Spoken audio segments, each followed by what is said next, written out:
porque es que no hay ninguno de los atributos actuales de la nación española, pues está en la Hispania visigoda. El 90% de las ciudades en las que vivimos los españoles se crean en el siglo XIII. No, claro, es imposible. O sea, Pelayo no tiene en la cabeza la nación española. Es que eso es completamente... Es hasta ridículo, si me permites. Es hasta ridículo Claro. pensar que está restaurando una nación, que no está restaurando una nación. Galicia, que País Vasco, etcétera, empieza como partes ya desde el principio del Reino de Asturias. Pero claro, lo que se encuentran los musulmanes es una sociedad ya cohesionada, con unas villas romanas, con una sociedad ordenada de hispano-romano, una homogeneidad, etcétera, que no se encuentran los romanos cuando llegan en el 216. La única lengua común es el español. Si nosotros vamos para atrás, ¿hasta dónde podemos leerla? ¿Cuándo podemos leerla? Es que eso es un elemento positivísimo. Es decir, ¿hasta dónde podemos llegar en la literatura? Pues resulta que podemos llegar hasta el siglo XIII, no podemos ir más allá. Es decir, la pretensión de que están restaurando el reino godo es una pretensión ideológica, pero no es una realidad. Bienvenidos un día más a Trincheras Ocultas.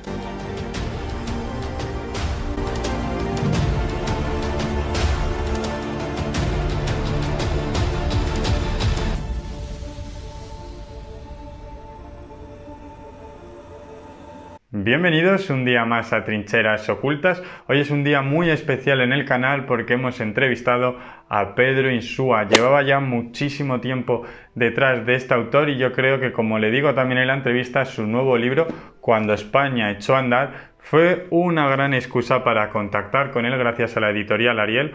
Y vamos a intentar comprender ese punto de vista que tiene aquí este filósofo ya reconocido español, en el que sitúa el inicio de la nación española en el siglo XIII. Con Alfonso X le da muchísima importancia, en este caso, al lenguaje español como cohesión de la sociedad en ese momento, y podríamos decir, o en este caso defiende él, que en este siglo XIII, una vez reconquistados todos los reinos godos, es en el desborde de esa frontera imperial española, es pensar, ¿no?, en más allá, el plus ultra.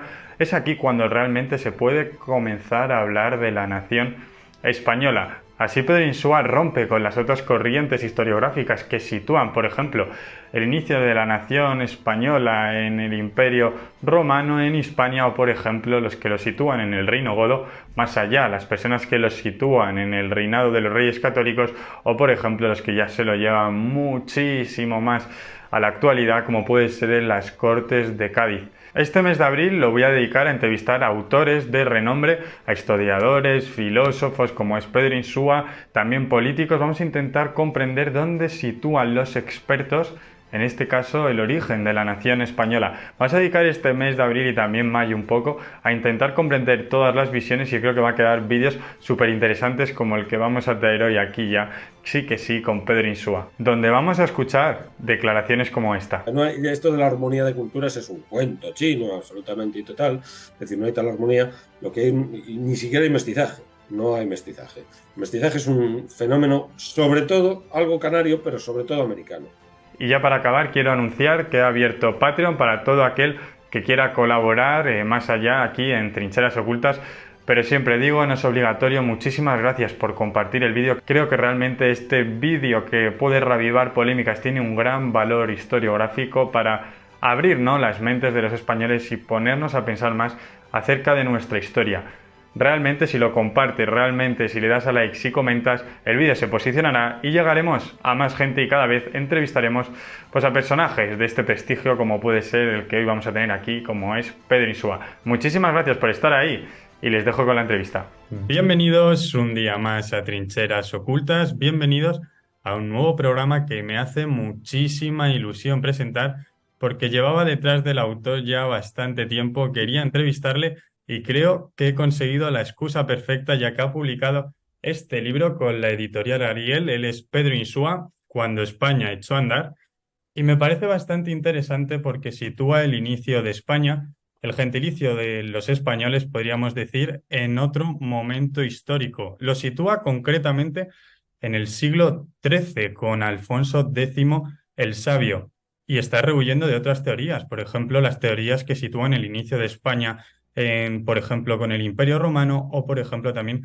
con el Reino Visigodo, o luego ya, si nos vamos a otras teorías, en el inicio con los Reyes Católicos, o por ejemplo con las Cortes de Cádiz. No soy yo el protagonista, quiero ya anunciar al entrevistado, que ya lo he dicho antes, Pedro Insúa, muchísimas gracias por estar hoy aquí con nosotros en Trincheras Ocultas. Bueno, un placer, Javier, estar aquí contigo y encantado. Y muchas gracias por la consideración, por el interés. Bueno, Pedro, primera pregunta, vamos directos al grano. ¿Por qué rehuyes de otras teorías, por ejemplo, como puede ser el inicio de España en el Imperio Romano con Hispania o, por ejemplo, en el Reino Visigodo, y en cambio rompes los esquemas y te lo llevas todo al siglo XIII? Ujú. Bueno, porque estamos hablando de la historia de la España actual. Partimos de la actualidad española, la nación española actual, la nación canónica española, que es en el siglo XIX se consolida, o cristaliza, mejor dicho, como nación canónica y como nación política. Y pues se puede fijar, o sea, la voz España hoy en día pues significa una nación que está sentada en la ONU, que tiene una serie de relaciones internacionales, tiene un territorio que con 504.000 kilómetros cuadrados, se puede fijar perfectamente en un mapa. Eso que fijamos perfectamente en un mapa, si con el dedito que señalamos deícticamente eso que es España, que está perfectamente definido como está perfectamente definido Francia y el resto de países del mundo, con una frontera perfectamente delimitada, 504.000 kilómetros cuadrados, con una población de 47 millones de ciudadanos españoles que tienen esa carta de ciudadanía, que eso significa cosas, claro, los atributos, unas relaciones con otras naciones, etcétera, diplomáticas, conflictivas, en caso de Marruecos, que reclama, pues Marruecos es el único país que reclama un fragmento de ese territorio para sí mismo, ¿no? Ceuta y Melilla y Canarias. Entonces, ese país, ¿cuándo surge? Esa nación, ¿cuándo surge? Esta es la idea. Esa nación, que tiene una serie de atributos también, por ejemplo, un idioma común. Y el hilo conductor de lo que yo vengo a sostener en el libro es la lengua común. La lengua común. Entonces, porque es un hilo conductor muy relevante, claro, con la lengua se hace todo lo demás. La lengua es compañera del imperio y compañera de la cama y compañera de absolutamente todo. Es compañera del imperio y compañera del lecho, no solamente del imperio. Entonces, esa nación con ese territorio, como decía Benedict Anderson, ¿no? Un famoso libro de las comunidades imaginarias, como se llama, que lo peor es el nombre, porque el libro no está nada mal, pues que la nación se constituye por tres instituciones, ¿no? Lo que venía a representar, pues un censo, 47 millones de españoles, algunos viven en el extranjero, pero otros viven aquí, etcétera. Algunos extranjeros viven aquí, pero como extranjeros, porque está muy claro cuáles son españoles y cuáles son extranjeros, otra cosa que está muy clara, muy definida. Un territorio, los 504.000 kilómetros cuadrados, y ahí está el tema. Y un museo. ¿Cuándo? Cuando en ese museo, digamos, podemos determinar que las cosas que constituyen, que están dentro de ese museo, pertenecen a España y no a otras sociedades políticas que están extinguidas, como es el reino visigodo. El reino visigodo está extinguido. Entonces, el hilo conductor es la lengua, decía yo, porque nosotros podemos leer la lengua común a todos los españoles, no es ni el latín, por supuesto, ni el mozárabe, es el español. No es el gallego, no es el vasco, no es el catalán. La única lengua común es el español. Si nosotros vamos para atrás, ¿hasta dónde podemos leerla? ¿Cuándo podemos leerla? Es que eso es un elemento positivísimo. Es decir, ¿hasta dónde podemos llegar en la literatura? Pues resulta que podemos llegar hasta el siglo XIII, no podemos ir más allá. La cronística, tal igual, ya está en latín. Entonces, un tío que como español nace, la nación política lo que significa es que tú naces y ya naces como ciudadano español, ya naces con los derechos políticos españoles. Es la nación lo que derrota el antiguo régimen. Entonces, los nacidos en España, por el hecho de nacer en España, ya son ciudadanos españoles, ya tienen sus derechos. No tienen que desarrollarse y tal y cual, pero vamos, ya tienen educación, no sé qué, todo esto. Entonces, digamos, tú te elevas a la condición de ciudadano por el hecho de nacer en España. Después puedes adquirirla por nacionalizándote, por supuesto, si naces en el extranjero. Pero el hecho de nacer en España ya te otorga todos los derechos. Bueno, pues esa lengua que es común, pues más allá del siglo XIII, más atrás del siglo XIII ya no, ya hay una dispersión idiomática. Ujú. Pues hasta el siglo XIII ya tienes un elemento de cohesión, o que es una resultante, más bien, pero es un elemento fundamental que es la lengua común para la nación. Es un Ujú. instrumento fundamental. Gellner también pues, lo sostiene, ¿no? La lengua escrita y tal y cual es una necesidad industrial, la revolución industrial, para las naciones modernas industriales, las naciones canónicas. Entonces, pues hasta ahí podemos leer las cantigas de Santa María. siendo con nuestra lengua materna, más o menos, hombre, hay bueza, merced, no sé qué, hay una serie de expresiones que a lo mejor no pillamos bien o lo que sea, pero más o menos puedes leerlo. Pero ya después, el mozárabe o lo que sea, ya pues tienes que leer a Simonet para el mozárabe, no sé qué, ya el latín pues tienes que aprenderlo, lógicamente, ya no lo aprendes, ya no. Entonces, yo creo que la lengua es un elemento, y después la filología pues sale al rescate también de esta tesis. Es decir, la palabra españoles, palabra español, gentilicio español, refiriéndose a una gens, que es de lo que trata este libro, del origen de la gens, digamos, de la nación española en sentido antropológico, no tanto político, sino antropológico, pues no puede ir más allá del siglo XIII, es una filología, tampoco, también es un concepto oblicuo, ¿no? Es decir, está dado desde Provenza y los españoles son los cristianos peninsulares, los cristianos son los españoles.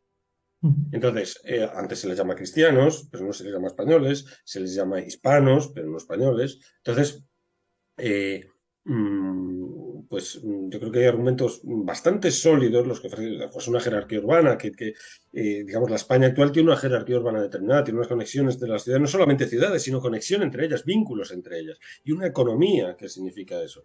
Entonces, claro, la España actual tiene, por ejemplo, interconectados los puertos del Mediterráneo con los del Atlántico, con los del Cantábrico. Entonces, ¿eso cuándo surge? Pues solo pues, a partir del siglo XIII, porque es que antes no hay conexión de mar a mar, como decían los juglares de Fernando III. Y después una geopolítica, que es otra cosa fundamental. La geopolítica se define cuando llegan al límite, cuando llegan al límite de tarifa, y entonces que ya no sirve digamos, la ideología que no realidad neogoticista, es decir, la pretensión de que están restaurando el reino godo es una pretensión ideológica, pero no es una realidad. No están restaurando el reino godo. Entonces, las objeciones más intensas que me vienen de cara al libro es que ya la España visigoda es España, pero no lo es, no lo es, no es España, eso no es la España actual. Pedro, perdón por interrumpirte. Cuando llegan los musulmanes a la península y la conquistan, ¿exactamente qué están conquistando? Una prolongación de la Hispania romana, que es la Hispania goda. Hispania Goda es una prolongación. Los terratenientes de Pirén y de otros, no solamente Pirén, pero vamos, Pirén y yo creo que la pruebas más que suficientes. Es decir, los visigodos, los ostrogodos, etcétera, los francos incluso, se instalan en el Imperio Romano, no lo destruyen. No hay una transformación. Hay una degeneración, si se quiere, como mucho. Es el mismo género, una degeneración, pero dentro del mismo género. No hay una transformación del género a otra cosa. El reino godo es una prolongación del Imperio Romano. La diócesis de Hispania se transforma en un reino godo, pero que los reyes godos se presentan como generales romanos a la población hispano-romana, no fundan ciudades apenas, hablan la misma lengua, es decir, la tesis de Thompson de los godos en España, es decir, pues están los godos en España, pero no hay una transformación política, no, es una prolongación del Imperio Romano, es lo mismo.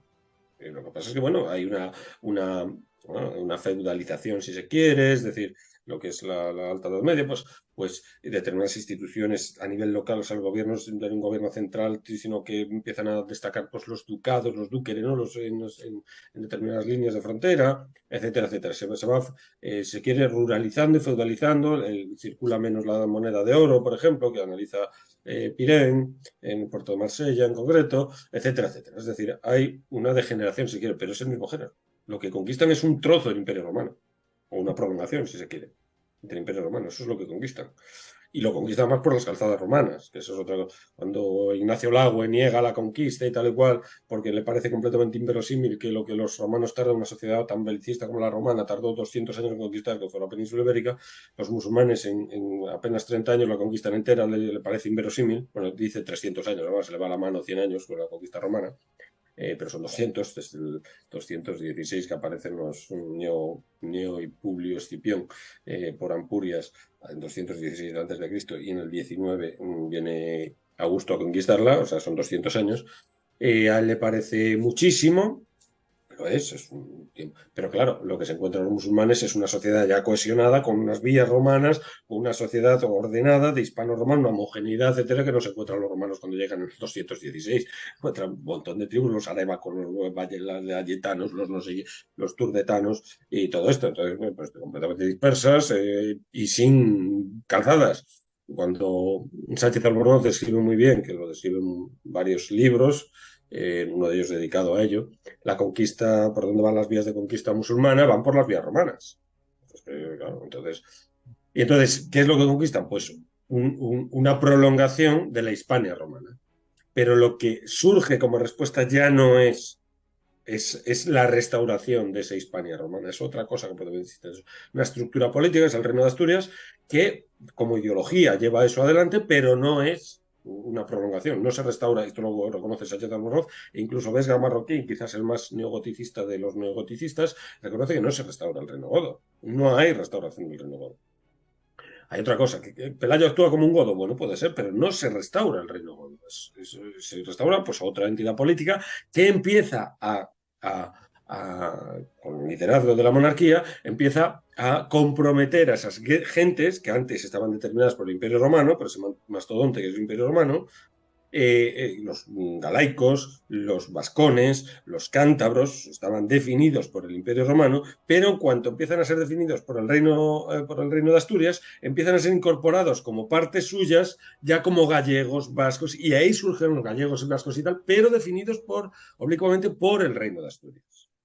Entonces, empieza Galicia, País Vasco, etcétera, empieza como partes ya desde el principio del reino de Asturias, porque es quien lo define el reino de Asturias. Eso, se van definiendo, se van identificando como partes en función de la relación que tienen con propia capitalidad, por ejemplo, desde Cangas, Pravia, Oviedo, se va desplazando la capitalidad en función de los tira y aflojas con los extremos, sobre todo, que son gallegos y vascos. Y se conservan los idiomas precisamente de los extremos, el euskera y el gallego. Entonces, se va cohesionando y esa monarquía tiene la fuerza suficiente como para mandar a la población a la frontera, repoblar esa frontera y ocupar esa zona y entonces concederles ciertas franquicias. Y ahí es donde se hace España, en esa coctelera fronteriza. Ahí se hace España. Se empieza a hacer, aún no se hace hasta que no llegan hasta el final.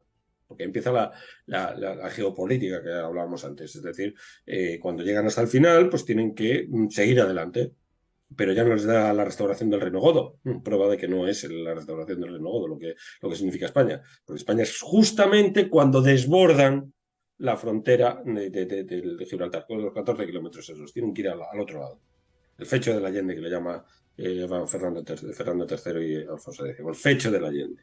Expresión que aparece por primera vez en el puerto de Alicante, que es el primer puerto castellano de Mediterráneo. La salida a Castilla, Alicante y Murcia.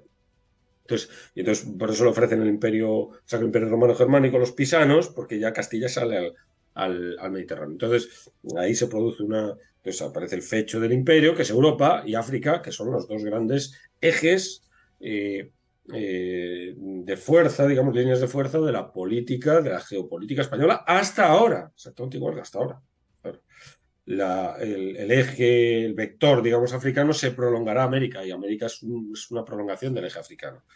Y entonces es el plus ultra, y que es lo que significa nuestro país, realmente es el plus ultra, es el ir más allá, de la frontera, no quedarse en la restauración goda, precisamente, sino ir más allá. Eso es España, precisamente. Ese no era el Entonces, esta es objetivo, la ¿no? tesis, el argumentario general.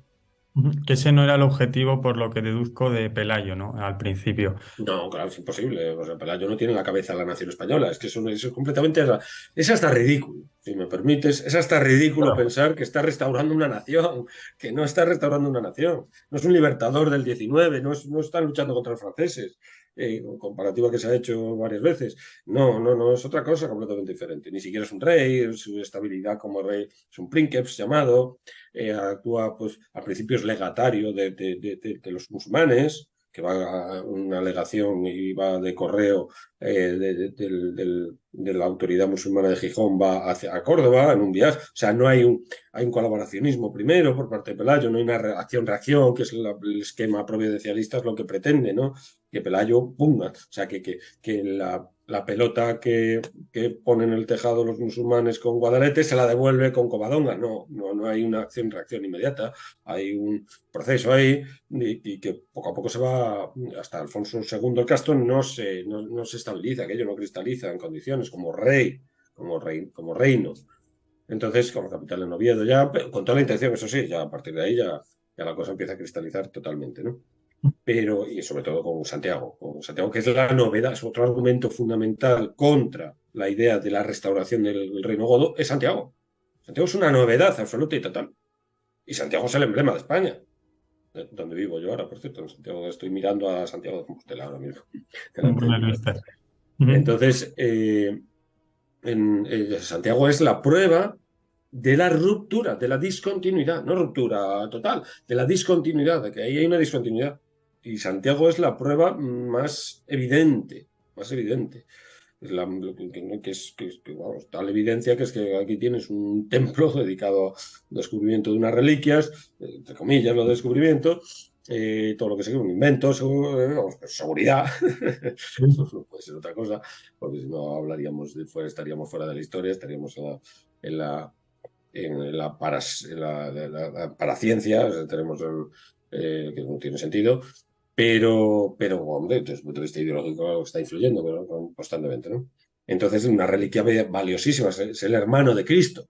De Cristo no hay reliquias. La guerra de las reliquias desde el siglo VIII bueno, hasta ahora es una guerra brutal, ¿no? Pues sobre todo entre el siglo VIII y el XII, la guerra de reliquias es a ver quién tiene la reliquia más valiosa, es una verdadera batalla, digamos, cultural, como se dice ahora, ¿no? Entonces, claro, de Cristo no hay restos, salvo los clavos, no sé qué, pero son cosas, atributos de Cristo, o sea, indumentarias o otros elementos, pero no de él. Por su vida, no puede haber. Entonces, claro, resto corpóreo de la vida, claro, el cristianismo requiere, es un testimonio, la vida de los santos es un testimonio del cristianismo, de la verdad del cristianismo. Se necesita las reliquias de los santos, sobre todo los mártires, porque es una prueba de fe del cristianismo. Ujú. Pero resulta que, claro, el Islam ocupa todo el territorio prácticamente donde se ejerció el primer apostolado cristiano y sigue en sus manos. Ahora está Israel, pero vamos, sigue en manos del Islam y Israel. Entonces, pues allí las cruzadas en buena medida es una guerra sacra, es una guerra de recuperar reliquias. Y entonces, pues claro, resulta que aquí Alfonso II Castro se inventa la idea de que el hermano, o sea, lo más cercano a Cristo, que es pues, su hermano, o sea, su propia familia, pues ha llegado hasta aquí, haría llegar Flavia, no sé qué, en una balsa de piedra que impulsa al propio Jesucristo, ¿no?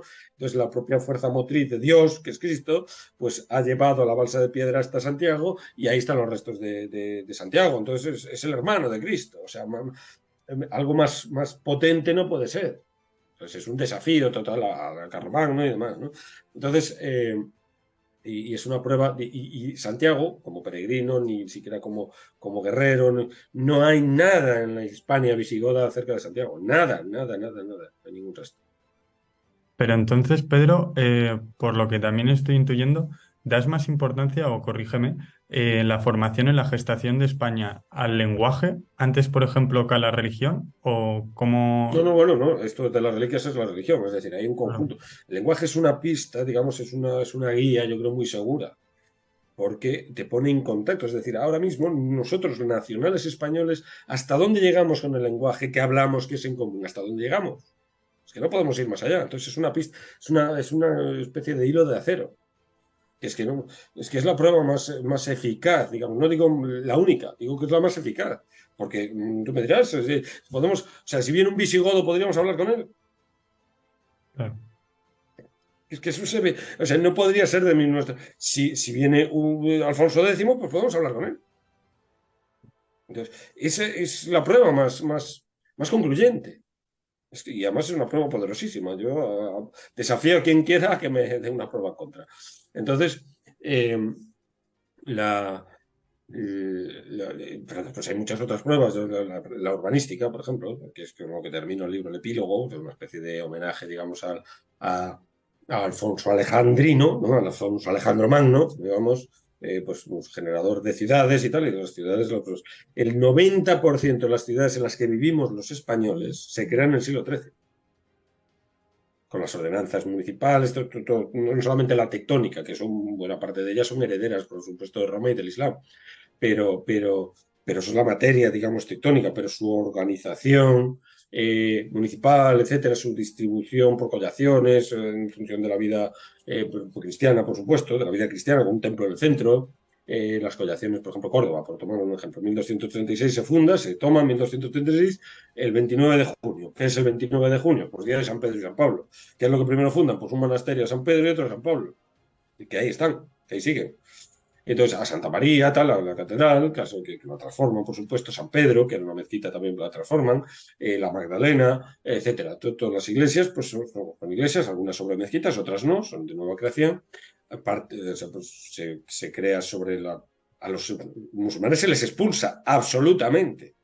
Se les expulsa. Se hacen exorcismos y se limpian, esto lo describe perfectamente Alfonso X en la Crónica de España. Como cuando llegan a Córdoba, lo que hacen es exorcismo y se limpia de la roña muslímica, así le llaman más o menos, a la catedral, lo que es, bueno, la catedral actual, o sea, lo que es la iglesia dedicada a Santa María, en ese caso, a la Virgen María, que es lo que hoy es la catedral, que era una mezquita. Y entonces, pues se limpia espiritualmente. Ahí los obispos y tal entran con su instrumental, digamos, de limpieza espiritual y contra Mahoma y tal. O sea, no hay, esto de la armonía de culturas es un cuento chino, absolutamente y total. Es decir, no hay tal armonía, lo que hay, ni siquiera hay mestizaje. No hay mestizaje. El mestizaje es un fenómeno, sobre todo, algo canario, pero sobre todo americano. En Granada es verdad que hay cierto, ahí sí, porque ahí hay un tira y afloja entre la idea de las maneras de tratar a esa población, porque era una población muy grande para expulsarla al norte de África y tal, pero es un fenómeno sobre todo americano, el mestizaje.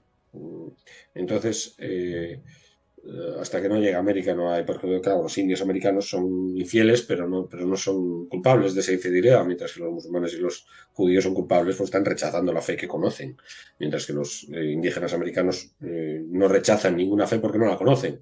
Entonces son infieles, pero son inocentes de su infidelidad. Hay que, precisamente lo que el mandato papal sobre los reyes españoles es que conozcan la fe, la evangelización, que conozcan la fe, y para conocer la fe pues hay que estar reunidos, y entonces para estar que no rehuyan y tal, y entonces a lo mejor es meterlos en ciudades, entonces la civilización como instrumento de la evangelización, que es lo que hace España en América, ¿no? Entonces, bueno, pues esto es España. Ahí empieza España, en esa tesitura. Antes no podemos hablar de España. La Hispania visigoda, sin una frontera con el Islam, ya no tiene sentido. Es hasta ridícula la tesis. Pensar que hay, porque es que no hay ninguno de los atributos actuales de la nación española, pues está en la Hispania visigoda. Que San Isidoro dijo que bello país y tal, pues se está refiriendo a la geografía y o sea, que no tiene nada que ver. Que no, además dice de la nación goda, lo dice explícitamente en el Laudus Hispania, habla de la nación goda, no de la nación española ni de la nación hispana siquiera, habla de la nación goda. Entonces, bueno, yo creo que tengo argumentos bastante sólidos para rebatir esto de que ya estaba prefigurada, además se juega con la idea de predestinación y tal, que no tiene sentido histórico, tampoco. Es decir, ¿cómo que proto-España? El proto-España significaría que ya estaba más o menos prefijada de algún modo, habría signos, no tenía por qué. A ver, no hay nada de español en los godos, no hay nada de español, nada. Chindas Vinto, Reces Vinto, igual que Séneca y tal, no son españoles, no son españoles. Estoy con la tesis de Castro, total, absolutamente. He de decirte, Pedro, que entrevistarte es un reto porque vas tocando todos los temas y tengo que ir tachando las preguntas que tenía ya preparadas. Es un auténtico reto, pero bueno, siempre se pueden tocar muchísimos temas. Eh, por ejemplo, te quería Siento la preguntar. incontinencia verbal esta. No, pero es perfecta porque al final es que queda todo más claro y es como una visión más panorámica, ¿no? Y te quería preguntar, por ejemplo, ¿considerarías que ahora mismo tenemos más elementos musulmanes, por ejemplo, que godos, la actual España?